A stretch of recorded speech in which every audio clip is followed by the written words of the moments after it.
নমস্কার বন্ধুরা, রুচিস কিচেনে আপনাদের সবাইকে স্বাগত জানাই।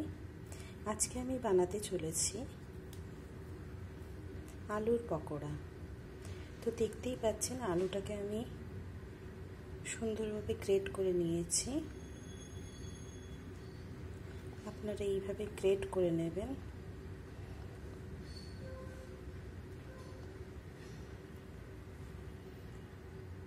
এর মধ্যে দিয়ে দিচ্ছি অল্প কালো জিরে,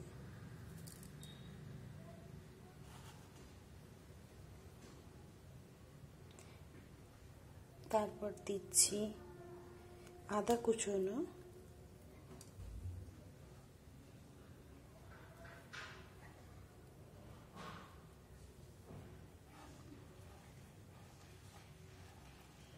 তারপর দিলাম লঙ্কা। আমি এখানে 6টা লঙ্কা দিচ্ছি।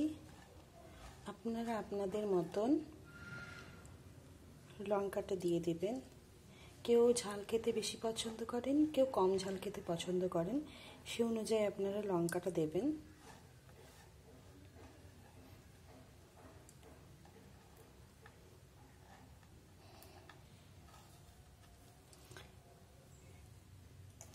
এরপর দিয়ে দিচ্ছি নুন বা লবণ, আপনারা যে যাই বলেন। আমি এখানে 2 চামচ নিয়ে নিলাম লবণ। এরপরে আমি দিচ্ছি চানার বেসন।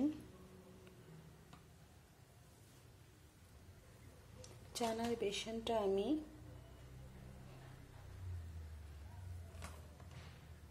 মিনিমাম 4 চামচ দিয়ে দিলাম। আমি এখানে, হ্যাঁ বন্ধুরা বলে রাখি, আমি এখানে কিন্তু 3টি আলু নিয়েছি।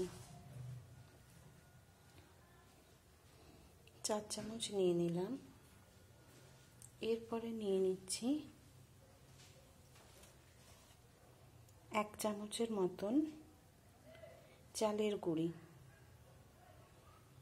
ব্যাস, এটাকে আমি একটু মিক্সড করে নিচ্ছি।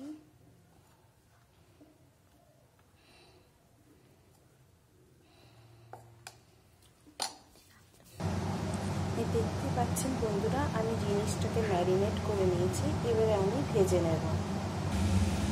কড়াইয়ে আমি আগের থেকেই সাদা তেল নিয়ে নিয়েছি। তেলটা গরম হয়ে গেছে, এবারে আমি ভেজে নেব। এটা আপনারা নিরামিষ দিনে খুব সুন্দরভাবে খাওয়া যায়। আর শীতকালে তো কফির সাথে আর চায়ের সাথে খুবই ভালো লাগে।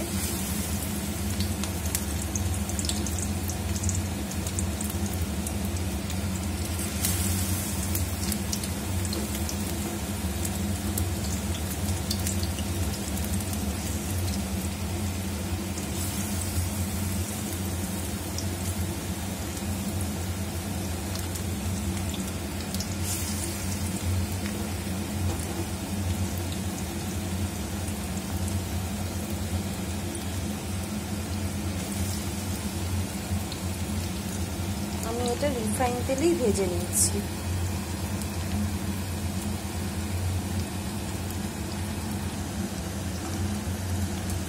আমার মনে হয় এই পাশটাই হয়ে আসছে। আমি এবারে উল্টে নিচ্ছি।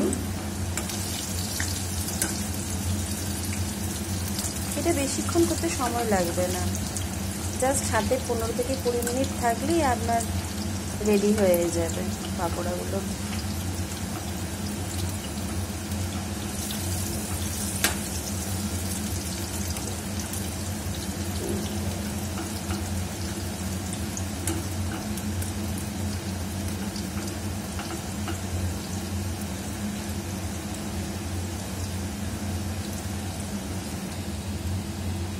পকোড়াটা অলমোস্ট ভাজা হয়ে গেছে।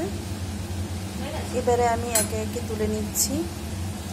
পকোড়াটা অলমোস্ট ভাজা হয়ে গেছে, এবারে আমি একে একে তুলে নিচ্ছি।